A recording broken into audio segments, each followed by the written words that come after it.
Beautiful people. We are joined by the Honorable Judge Gregory C. Pittman today. How you doing today, sir? I'm doing good. Good, good, good, good. I think we got our audio straight. I think we got our audio straight. Think we got it. Yeah, I think we got it good. Hope we got it good. Big Rob let me know back in the studio. Okay. You look good, man. You looking good. Thank you, man. I feel good for this turn 60. Happy birthday, Judge. Wow. Yeah. How was that party? Man, it was fantastic. It was fantastic, man. My wife treated me real nice. Got some nice little gifts and some nice acknowledgments. People on Facebook were really kind to me, man. I'm not even on Facebook. Yeah, you were hot. You was hot on Facebook, Judge. I saw the comments coming in. He's killing them. I'm killing them. Yeah. You was killing them. They could have kept going too, man. You people love you, man. They were really kind. Well, that's just because the people who don't like me was in Facebook jail, probably. That's not it, Judge. That's not it, man. I mean, you really built a legacy. Oh, and you're not even done, but you have put stuff in place. I don't know if people realize stuff you've done for juvenile. I'm just a cat from Reardon Street. Shout out to Reardon Street. A lot of greatness over there on Reardon Street. Right? That's a good block, man. That's a good street. Yeah. Well, we had Joe, your family, and I know we got the Kitchens over there. We got the Collins over there, right? Yeah, that's down the block. That's down on the 2500 end. Okay. Yeah, we got the Dyes and the Cardis. Sidnors, Coleman. Good folk, man. Good people. I bet you right now, matter of fact, I don't know anybody's name in my block. Right now. That let you know how things don't change. It really has changed, hasn't it? Yes, sir. You used to know everybody. Things have changed. Yeah. We got some acknowledgments coming in. Happy birthday's coming from Scotty McKinley, Tony Miller. Tony. Thank you. Happy birthday. Yeah. Bishop T. Mac down in Dallas, my brother. Happy birthday, Judge. You look good for 60. Man, I hope that brother's doing well. Man. I haven't talked to him in quite a while. This brother, he just had an anniversary and he posted on Facebook. Him and his beautiful wife took a private plane and checked out the skyline of Dallas. That's balling, Judge. That's balling. That's money right there. Yes, sir. You know, he always had it. So, that's never been a thing right there, money. Yeah. Well, listen. Speaking of player, so you reach out and say, hey, we're going to do the show today. And I text you back and say, well, maybe we should do it next week. And then you text back and say, well, I have to let you know, I don't know if I'm going to be in the country. Now, that's player. Hey, I might be going to Canada to hang out with Drake. That's player right there.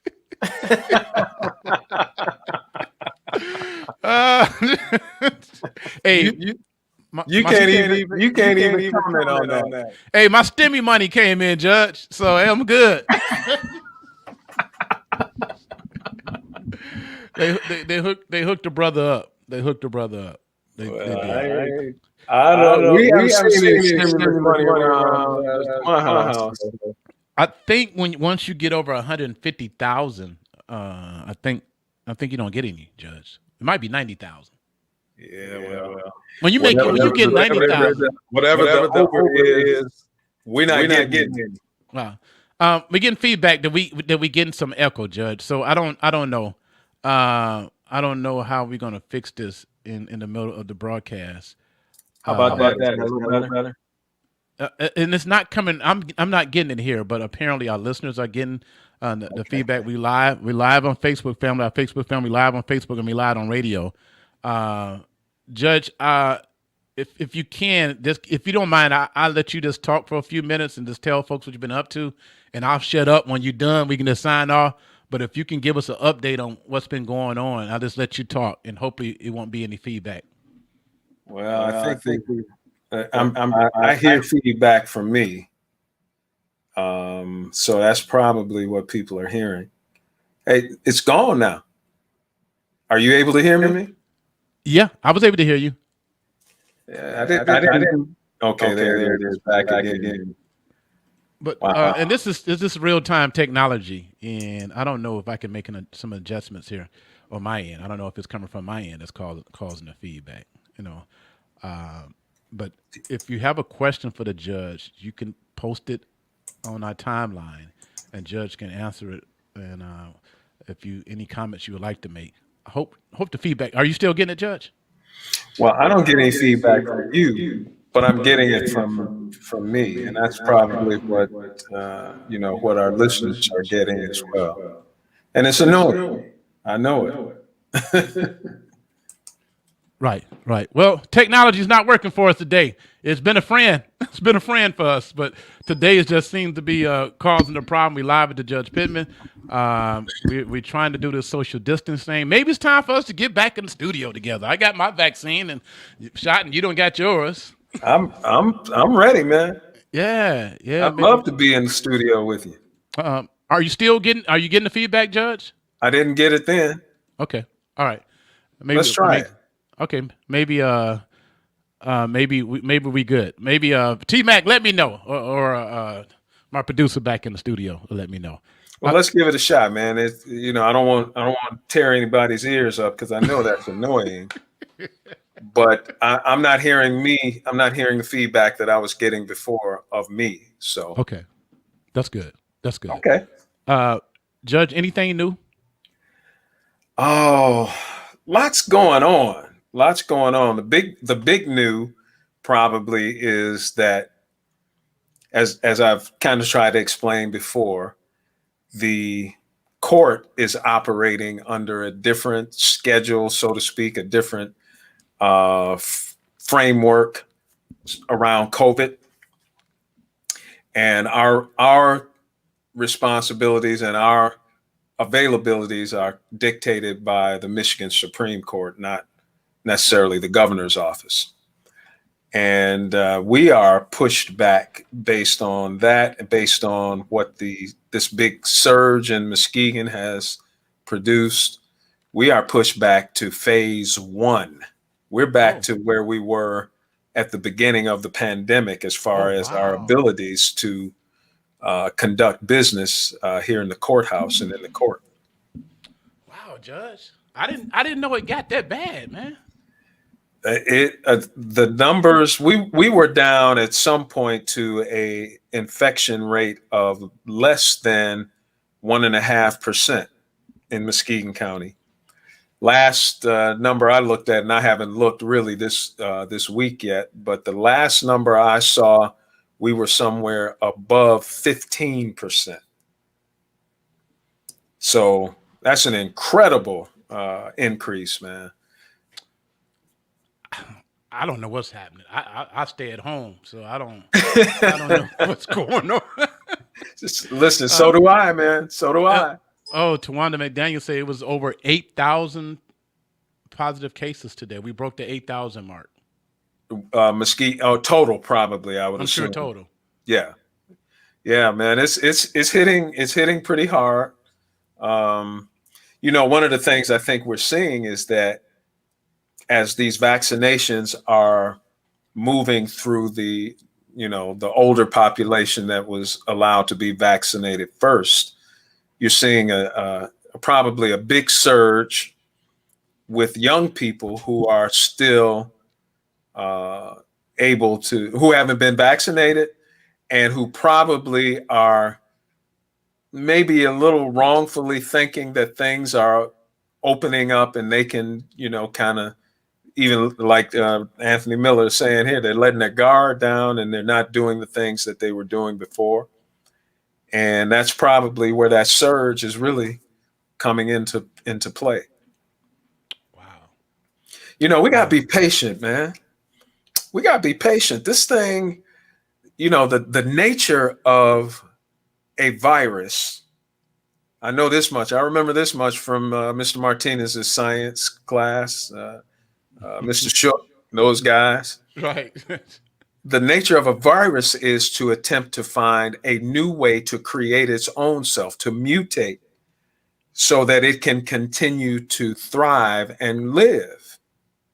That virus is, it's a living thing, and it's trying to figure out how to continue to survive on its own.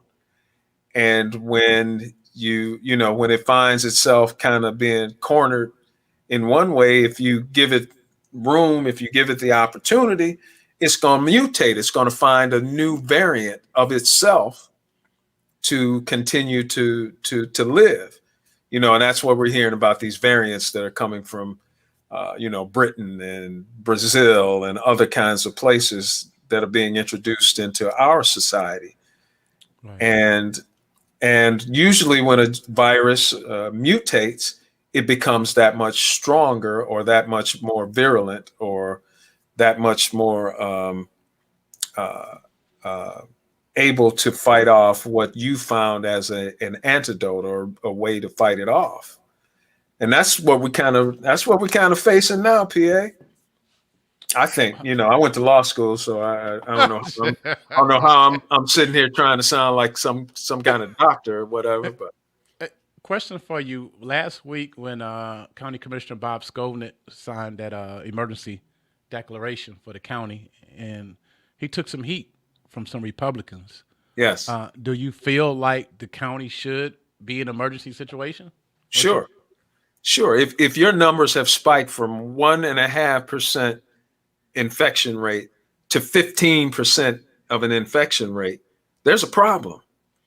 And the reason why Commissioner Skolnick had to do what he did is because in Lansing, the legislature is working so hard to neuter and cut the governor off from being able to make the kinds of calls that need to be made from that state level.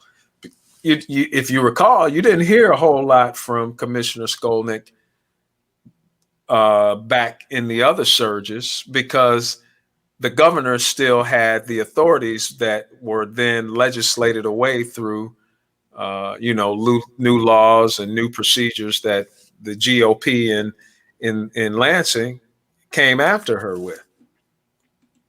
So now what you're getting is local. You're trying to get local control of what was being controlled at the state level. Why would commissioners disagree with something like that then? When they see people are in the hospital, 81% occupancy rate in Mercy. PA, brother, you are. Why are we approaching 600,000 people dead in this country? Now, people were going to die because this thing was so big and it hit so hard, so fast. There were going to be deaths. Mm-hmm. But every reputable scientific entity and individual has said very clearly, now that they feel like they don't have to hold their tongue as much, that the numbers that we see did not have to be nearly as voluminous as they are. We didn't have to reach 500,000 deaths in this country. Well, and there's still people who don't believe. It's that kind of thinking that's causing that. I'm sorry. Go ahead, my man. There's still people who don't believe that this warrants a country to be shut down or our freedom to be restricted. Yeah, there's this incredibly false narrative that is being given life, that this is somehow a heinous plot to restrict our individual liberties, and that people should fight against the government, intruding on our lives and taking our individual liberty away. and that's not, in my mind, that's not what it is about. That's not what it's about. It is a clearly fact-based scientific issue of a virulent strain of infection that is all over the world, and it has to be dealt with in a broad, global, universal kind of a way. And listen, man, if everybody would take seriously the simple idea of wearing a mask, being socially distant, not creating lots of crowded situations, inside or outside, and when it's available, taking one of these vaccines to protect your own self, we could turn this corner and get back to some semblance of our normal life. Listen, PA, I don't know if I'll ever be in a big crowd ever again in my life. Really? Yeah. No more Michigan State basketball games? That's my takeaway. No, I don't think I need to be in the arena standing room only anymore. Wow. Yeah. Hey, you could go with your mask on, Judge. I could, or I could sit and watch the 70-inch. Oh yeah, that's nice. Yeah. Right. You got your presence. We got to see you out here, though, Judge. Man. Oh well, I mean, I'm not going to not go places and be places. I'm just saying that there are certain things that I've over this time I found I think I can do without. Hand washing. Anthony Miller said if everybody just keeps washing their hands, simple things. Yeah. But like I'm saying, that there are certain things that this COVID situation has uncovered and helped to create some new thought about. And that's one of the things that I think is a takeaway for me, is that, very large crowds and being, inside and in congested areas with people. I don't think that's something I'm going to engage in very often. Now, you being older, it probably will not impact you as much because you've probably seen it all, done it all, and probably don't have any more experimental ears there. Well, man, I mean, you raised a good point. I like going to sporting events. I like concerts, and part of the thrill of it was to be in a room with that many people who are enjoying something like that. Right. Right. But wisdom and you're probably right. I've had my opportunities to do all those kinds of things. So the value of that to me versus the risks that are inherent in that kind of activity don't add up the same way anymore for me. Right. But I feel for the kids, the young adults who haven't had the chance. Man, listen, my daughter is living her dream in school at Howard in Washington, D.C. All right, Cheers. In the capital of our country, with all of the things that a place like D.C. offers, and she can't really, really partake of it. I hurt for her. I heard for every kid who has had ideas about going away to college and having that college experience, and how it has been so incredibly truncated by this COVID experience.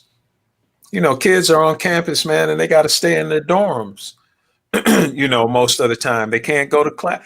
How many people, PA, when we were kids and in college, just walking across campus? Whew. How many people did you meet? Oh my God, and get to know? Being in the Diag and University of Michigan, man, and this. Whew. Yeah, man, I was on the Diag in Michigan more than I was at Michigan State, probably. That experience, man. The experience. You met so many beautiful people. Listen, man, when I was pledging the fraternity at Michigan State, I don't know if you ever partook of it, but every Friday in that spring, there was a place called Kedzie Hall. Okay. And it was like an open courtyard, huge. It could probably hold 1,000 people. Okay.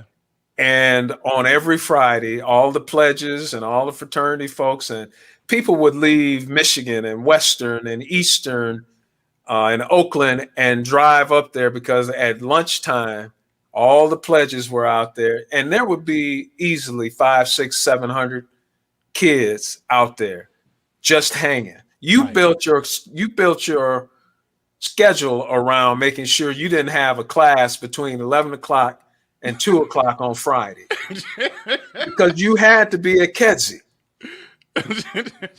You know, Right. that's Right. gone, man. And that was a tradition that I was up there as recently as probably 3, 4 years ago for a conference. And I said, let me ride out here. I was there on Friday. I said, let me ride out to Kedzie and see what's going on. And there they were.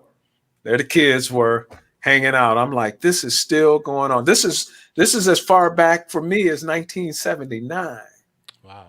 That kind of tradition that no longer can happen, Right. you know. And that happens at every school somewhere, some kind of thing, you know. I want to get your thoughts on the Derek Chauvin trial. Yes. If you've been watching it. I have caught as much as I possibly could. Your thoughts And, on it? well, gut feelings.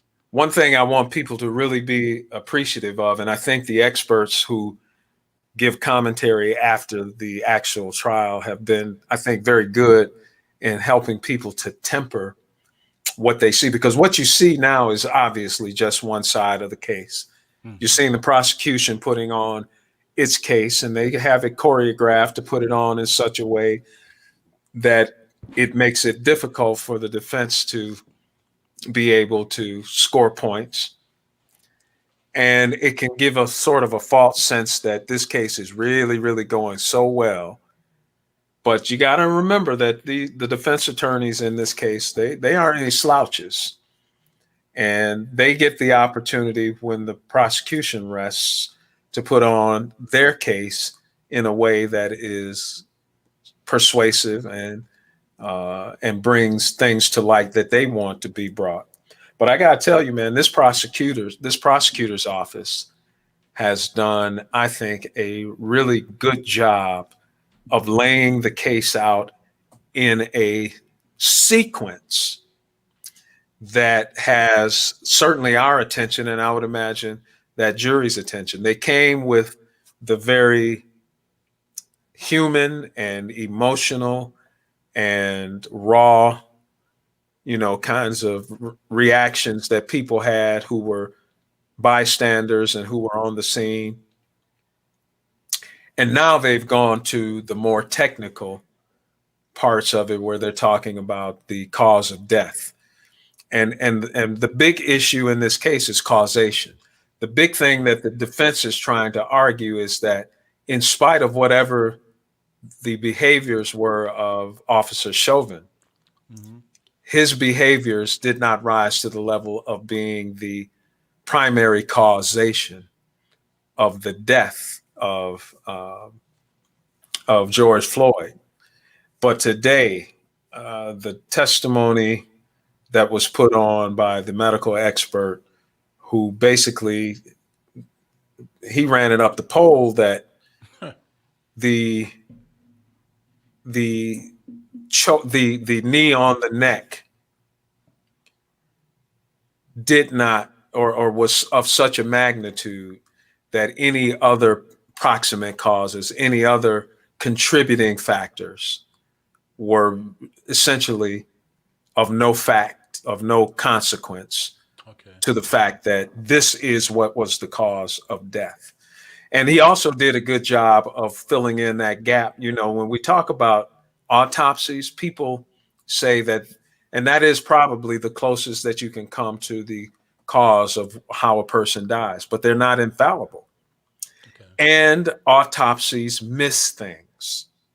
How many times have you watched, one of these shows which are based on real life. I mean, they say, oh, well, we missed this in the initial autopsy, or we missed this as a contributing factor in the autopsy. And he did a good job of explaining that that autopsy is our best snapshot, but it is not a complete and unassailable snapshot of the cause of death. Wow. So you think the defense is going to have a long list of witnesses like the prosecutor side? Well, they can't argue. They can't effectively argue the eyewitness testimony that's been presented. Their case has to be built on the technicalities of the cause of death, and it has to be built on trying to mitigate the most serious of the charges by trying to show that the Minneapolis Police Department had some kind of flaw in the training that Officer Chauvin received that left him to his own devices when he should have been better trained. So they got a lot of technical stuff to wade through, and the kind of stuff that they're trying to wade through is the kind of stuff that just human nature for that jury, they may check out a little bit on what they are trying to, the fine points that they're trying to make. You're like, I don't want to hear that. Yeah. Well, I mean, at some point, like they were saying a couple of days ago, they got really, the prosecution had to get into some minutia, and there were people who were falling asleep. Ooh. Right? They said that. There were people who looked to be a little distracted. Well, that was just a small part of the prosecution's case, because the big part was people like his girlfriend and the people who say, I'm up nights because I wanted to do more to help him and I couldn't.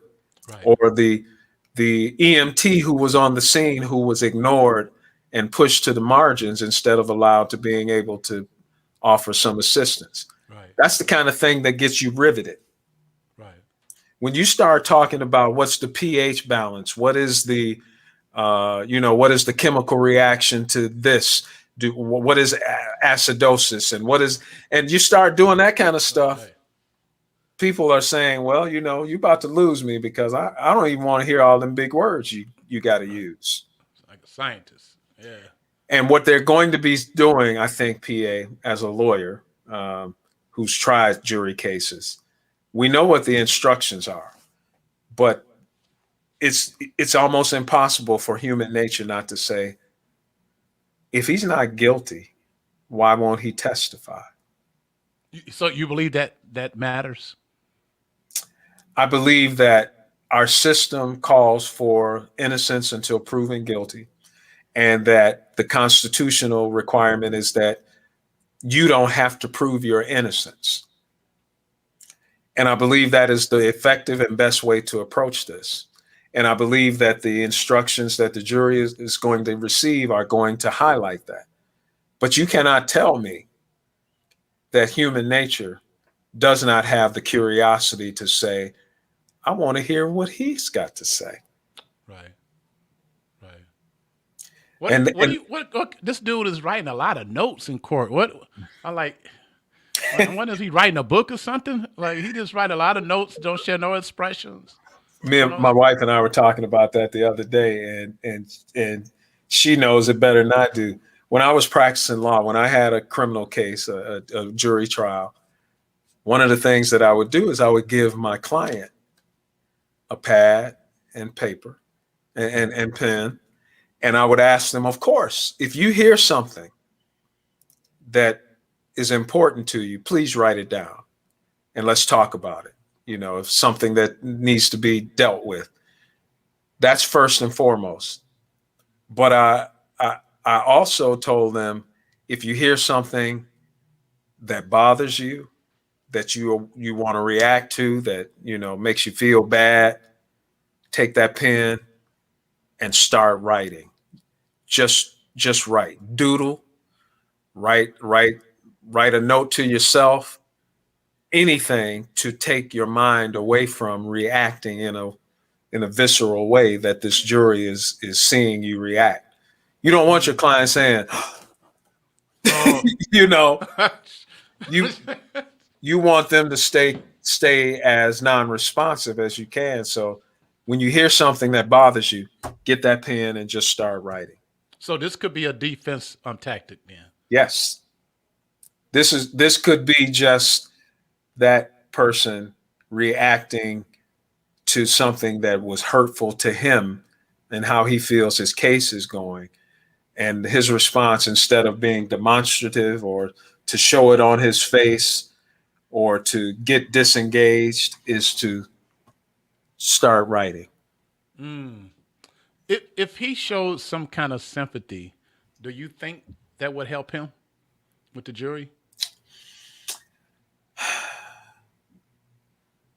I mean, I think human nature says that people want to be forgiving. And the question is what could he show? And he has been prepared by his defense attorneys that our argument is that you're not guilty. So don't look guilty. You can't afford to be seen crying like people in that courtroom may have been moved to tears by somebody's reaction or their testimony. So, the coaching to the client is, I need you to be poker faced as much as possible. Mm. I need you not to betray when you think things are going really good for you, or betray when you feel like things are not going well for you. So that what that does is hopefully that kind of takes some of the attention of the jury from you in trying to gauge your reaction to figure out how they should feel about what they've heard. So you hear something really, really moving, like the guy who just broke down and started crying. And Yeah. man, I told him he couldn't win on the street and, this, that, and the other. And if you react to that, PA, as the defendant, like, that jury is going to say, Okay. that's a big Pete. They're already kind of drawn in. Uh-huh. And now they're saying, man, he even reacted to that. That must really be something I better pay attention to as being something really bad against them, against the defense. What you want to do is you want the jury to begin to kind of ignore the defendant and his reactions. Okay. Wow. Question or comments for the judge posted on the page. On YouTube, Facebook, and live on 103.7. Honorable Judge Pittman. Here's the other thing about this trial, if we're talking about it for a minute. This trial is probably the manner of evidence, the way that the case unfolded, the way the incident unfolded. This is probably as good a case for a conviction as we will probably see. You've got video evidence of the actual act.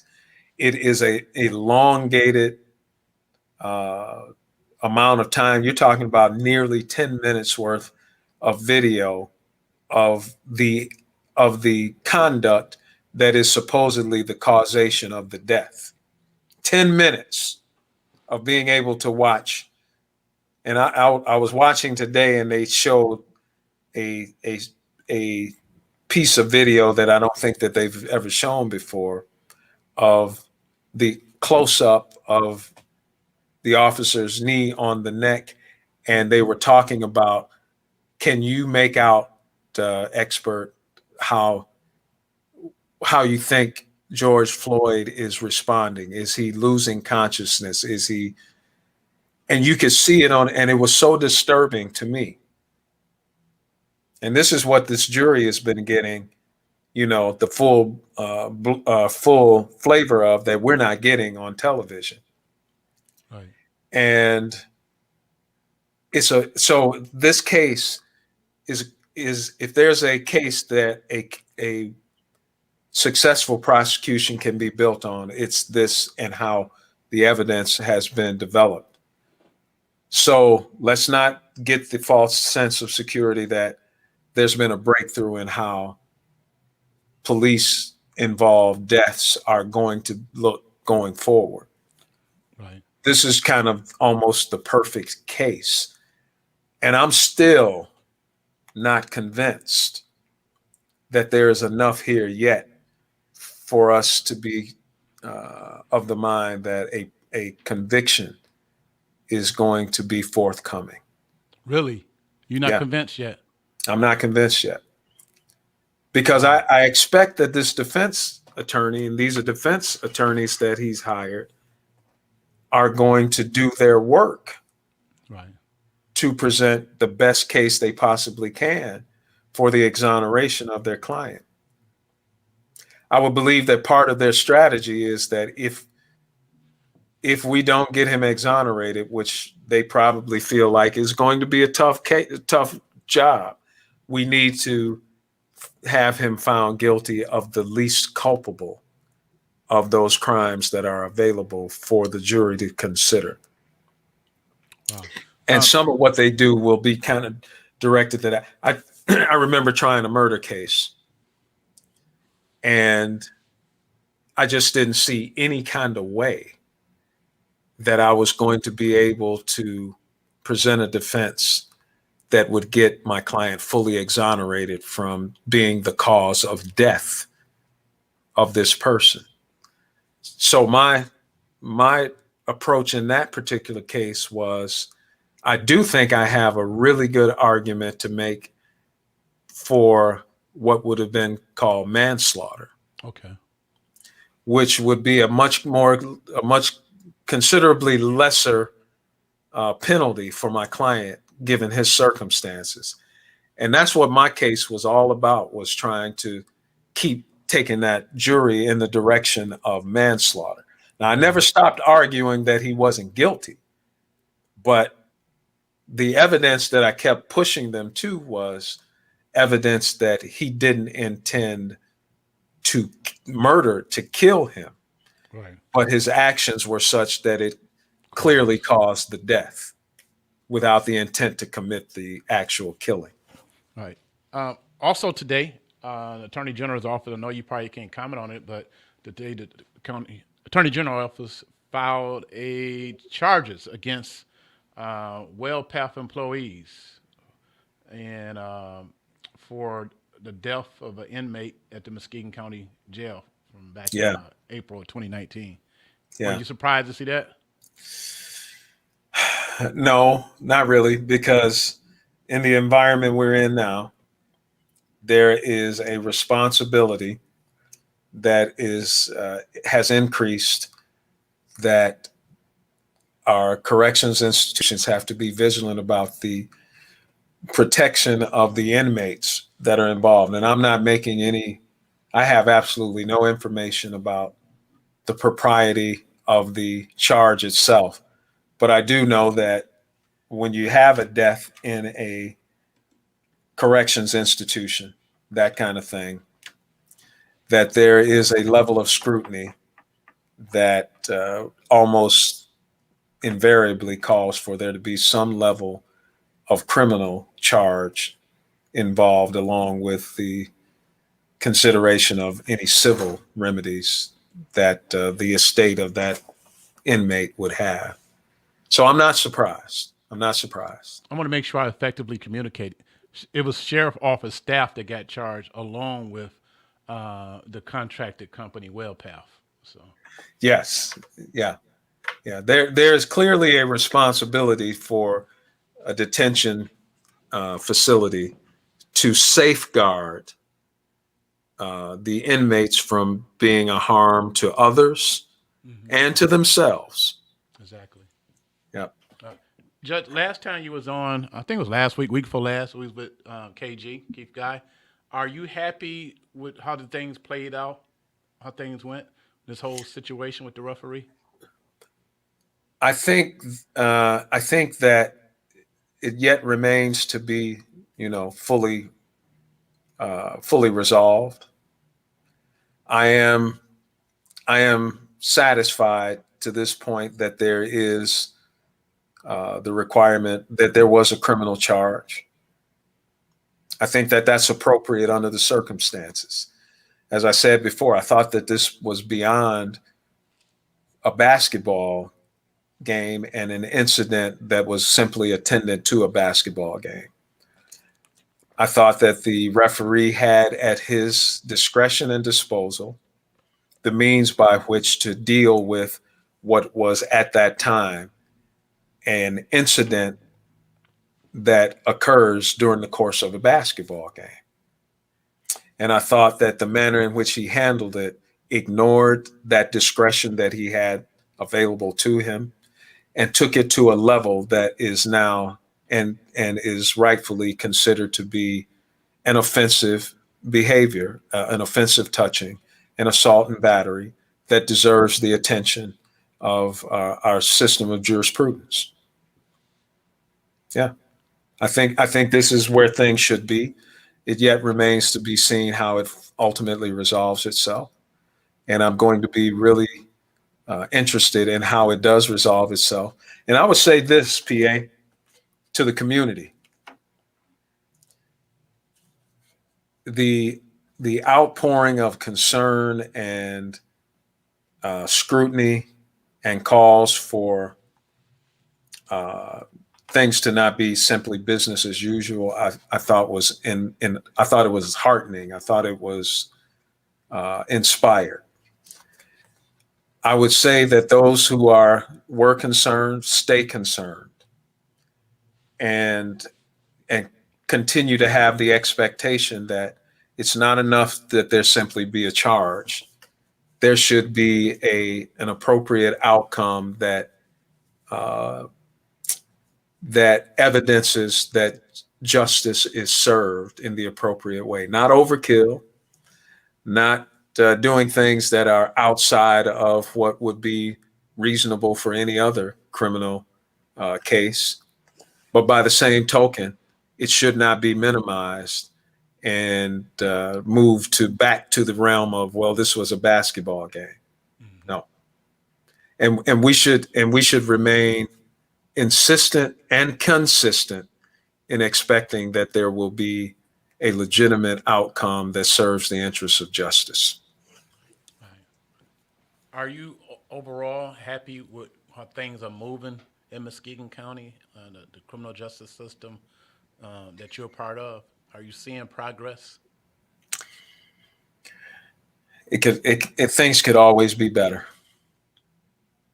Things should be better. And we should not be satisfied for whatever our observations and our perceptions are. We should not be satisfied, because here's what I believe. I believe as long as we're human beings and as long as human beings are involved in making these decisions and all of the things that human beings have to do, there's always room for growth and improvement in our processes, in our perspectives, in how we do things and how we handle things, in our expectations, in addressing all of our implicit biases, all of our positions of favor and what's the word I'm looking for?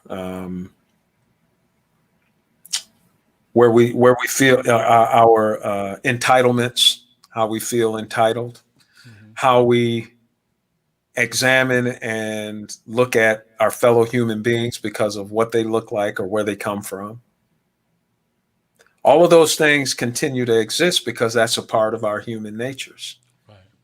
Right. And we need to be very vigilant in our systems to try as much as possible to minimize and or eliminate those kinds of things so that we get a true dispensation of impartial justice for the actions that people do.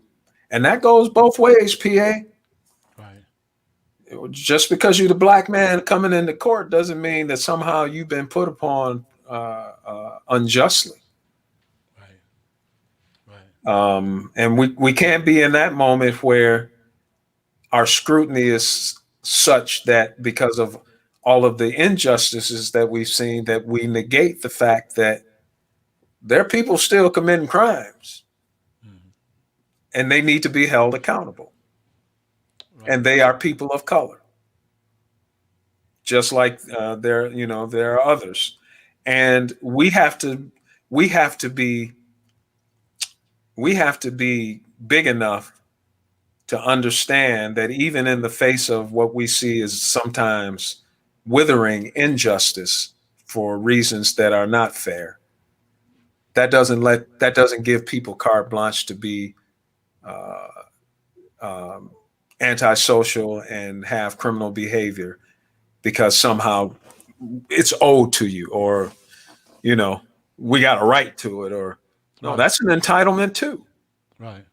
You Right. know, Judge, we only got like 5 minutes left. Time went so quick. I want to talk to you about sports. How did your NCAA bracket turn out? didn't have one. I haven't had a bracket in years, PA. You didn't. So you didn't do one.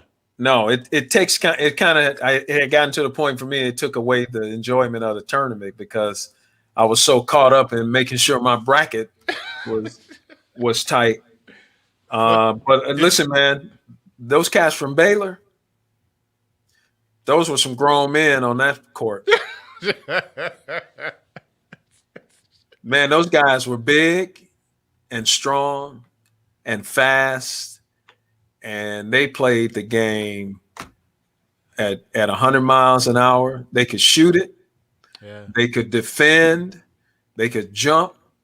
And they didn't take 2 steps back from anybody. Yeah. Did you see that happening? I kind of thought Gonzaga would be a bit more competitive. I did not see a 20 because it was close to a 20-point win, right? Right. I didn't see a 20-point win. I wouldn't have been surprised if it had been, 8, 9, 10 points win, because I just thought Baylor, in my mind, in the NCAA tournament, if you got good guard play, if your guards are good and play skilled and hard, you have an advantage. Mm-hmm. And I thought Gonzaga had one of the best guards in the game. I can't remember his name. He wore number 3, I think. No, number 1. Okay. Suggs, that was his name. I thought he was probably the best guard in the tournament. But Baylor had like 4 guards. They're starters, and then the guys off the bench. All shooters. And they didn't miss a beat when, so that those 4 good guards were, better than that one outstanding guard.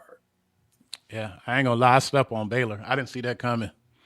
Yeah, I wasn't rooting for Gonzaga because my team got put out, but still, I didn't. Were they Wolverines? Hey, Will Robeson got this up here. You know what's happening. There you go, Will. Yeah. Man, listen. I got to give it to you guys. It's because we both got put out. UCLA put both of us out. That's crazy. But I didn't expect Michigan State to do very much. I just didn't think this was a typical good Michigan State team. Uh-huh. But you guys just knew your card was punched for the Final Four. Oh, there you go. You knew it. My secretary Jan is, her stepsons all went to Michigan, and them Townsend boys, they all went to Michigan. Oh yeah. Okay, yeah. Her granddaughter is a Michigan grad, outstanding young lady. Did a marvelous. So she's a big Michigan fan. Right. And she was just as giddy that day. Well, we going to the Final Four. We going to the. And UCLA brought their big boy game, just like they did against us. Yeah. Just like they did against Gonzaga and just got beat by, a once in a decade type shot. They brought it, man. They brought it, man. They played hard. Those guys are going to be a force to reckon with.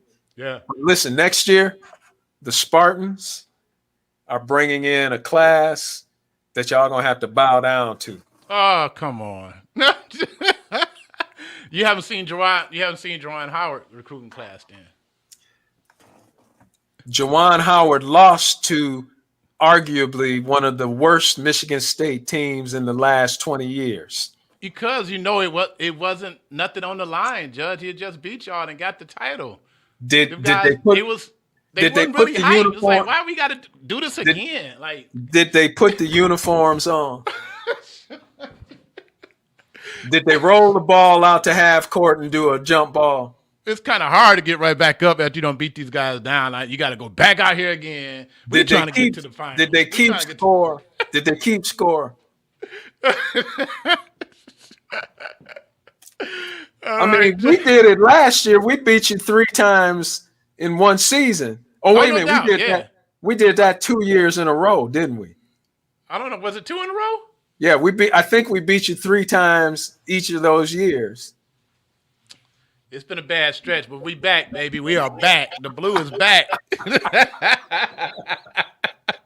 Well, I'll put it like this. Michigan is they always win. Their best football player always wins the Heisman in August.